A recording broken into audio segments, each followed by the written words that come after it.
Pause the video and take a moment to review Hannah's ELAR PLAF. I've highlighted some key words. Remember, you're looking for clearly defined, observable, and measurable data that directly relates to all curriculum areas that are impacted and critical areas of need. Are the strengths and areas of need within the curriculum included? Is the baseline data for area of need included?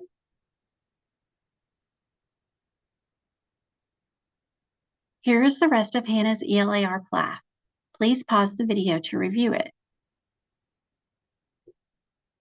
The strategies and accommodations section is great. It includes the strategies and accommodations that Hannah uses in the classroom and describes how and why they're used. Review the area of critical need. Are all her needs clearly identified with the baseline data? Let's review the information from the rubric in relation to Hannah's PLAF. Does the ELAR PLAF have clearly defined, observable, and measurable data that directly relates to all curriculum areas impacted and critical areas of need? Are the strengths and areas of need within the curriculum included, and is there baseline data for these areas of need? Are there specific data-driven statements in all critical areas about why the accommodations and/or modifications are needed and how they're used in the classroom? The impact statement is well written and contains all of the required components. While the ELAR PLAF does contain data-driven strengths and needs, not all areas of Hannah's disability are addressed. There isn't any baseline data for the areas of critical need. The accommodations section is well written and describes how the accommodations are used and why she requires them to be successful. Hannah also qualifies for special education services as a student with an other health impairment due to ADHD, so we need to check the behavioral and/or functional section of the PLAF. Hannah's IEP states that she does not have any functional needs and that her disability does not impact her behavioral performance. Remembering back to the impact statement, it stated that her OHI, ADHD, inattentive type impacts her concentration and the ability to focus, with little to no impact on self-regulation of physical movement or verbal responses, resulting in difficulty with organizing ideas and materials, retaining information, and completing procedural tasks. These difficulties should be addressed in one of the sections above. Let's rate the PLAF based on the rubric. Progress on previous goals was included. The PLAF did contain some database strengths and needs, but did not address all the areas of Hannah's eligibility and did not provide baseline data for the areas of need. The accommodations and modifications section of the PLAF clearly articulated all the required elements. What rating should we assign for this section? Because data information was missing, criteria partially evident should be entered on the spreadsheet and notes added to address what's missing. For the notes, I added, the impact statement is well written and contains all the required components. The PLAF has data-driven strengths and needs, and how well the accommodations are used and needed is clearly documented. Hannah's fluency level was not documented, and there isn't any baseline data for goals. The same is true for basic reading. Hannah's behavioral and/or functional needs resulting from her ADHD was not documented.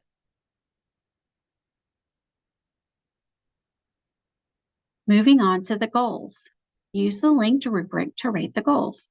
Is there a goal in every area of eligibility, and are those goals aligned to the PLAF? Do the goals contain a time frame, condition, behavior, and clearly observable and measurable criteria?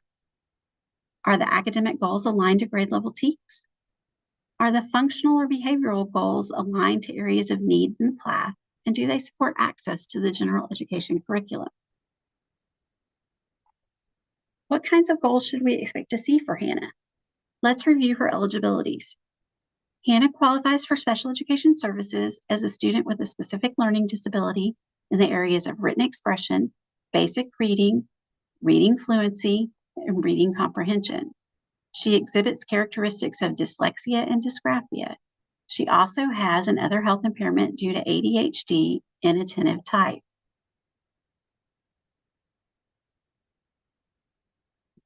Hannah has one goal in her IEP. The goal is written to address reading comprehension and written expression. Does this goal address all her areas of need? She also has deficits in basic reading and reading fluency, as well as the impact of her ADHD. Notice that this goal is written to cover both reading comprehension and writing. What would happen if she masters the comprehension part of the goal, but not the writing? Or if she's able to write a paragraph, but it doesn't explain the theme? If we combine the two areas, we should also include separate objectives for the reading comprehension and for the writing. Doing this allows us to report progress on both and will help us guide our instruction. Let's look at our rubric. Is there a goal to address every area of eligibility? No, we don't have a goal to address basic reading or reading fluency. We also don't have a goal to address the impact of our ADHD. The criteria is not evident. Is the goal aligned to the needs in the PLAF? Not really. The PLAF states are areas of need based on STAR. We're making connections to personal experience, ideas in other texts in society, synthesizing new information to create new understanding, using text evidence to support an appropriate response, and composing multi-paragraph argumentative text using genre and craft. Based on our map from fall of 2024, Hannah's area of need on the assessment was multiple genres. The PLAF did not provide data on basic reading or reading fluency.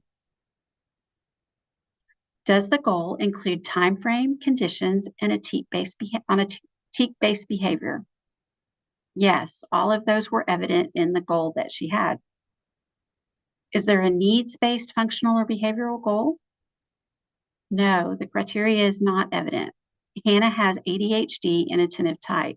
The impact stated that this impacts her concentration and her ability to focus. Is there measurable mastery criteria? I decided that the criteria was not evident. Though the one goal has clearly defined mastery criteria, scoring 4 out of 5 points for the theme, explanation, and evidence in 3 out of 4 trials. The goal combines the two skills. The PLAF lacks baseline data, and goals to address other areas of need were not included. Selecting the criteria partially evident would also be an appropriate response. Let's look at our spreadsheet.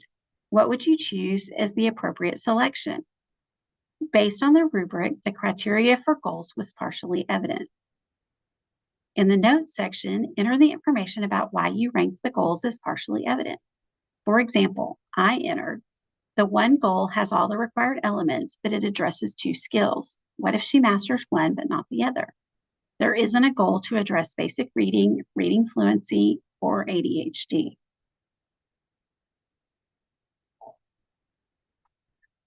The last section to review is the schedule on 7A. Does the IEP contain a correctly completed schedule? Were the district bank values used? Is the time and setting entered in the correct column? Finally, are the correct goal numbers entered? Remember that goal numbers must be used. Yes or no in this field is not an appropriate response. Use the drop-downs on the spreadsheet to select if the schedule was completed correctly, if the schedule has errors, or if no schedule was entered. Looking at Hannah's schedule, the district banks were used and the time and setting is correct. However, the goals addressed must be listed by number. Because Hannah doesn't have a goal to address all areas of her disability, there isn't a goal number to justify the support. Hannah needs support in math, science, and social studies due to her deficits in written expression, basic reading, reading fluency, and reading comprehension, as well as to mitigate the impact of her ADHD. Finally, enter your notes in column S. Your notes should briefly describe what is found in columns N, O, P, Q, and R. If the impact statement, PLAFs, and goals were stellar and met the required components, document it. If the impact statement, PLAFs, and/or goals were missing required components, describe what was missing. Don't forget, the purpose of our self-monitoring plan isn't to catch anyone who isn't including all the relevant information in their IEPs. The data collected from our self-monitoring plan will guide our professional development opportunities and the support that we provide to campus staff. SPED department staff will review the spreadsheets on an ongoing basis and will work with campus staff if next steps are needed. Thank you for your participation. If you have questions about how to complete the IEP self-monitoring system, reach out to me by email. Thank you.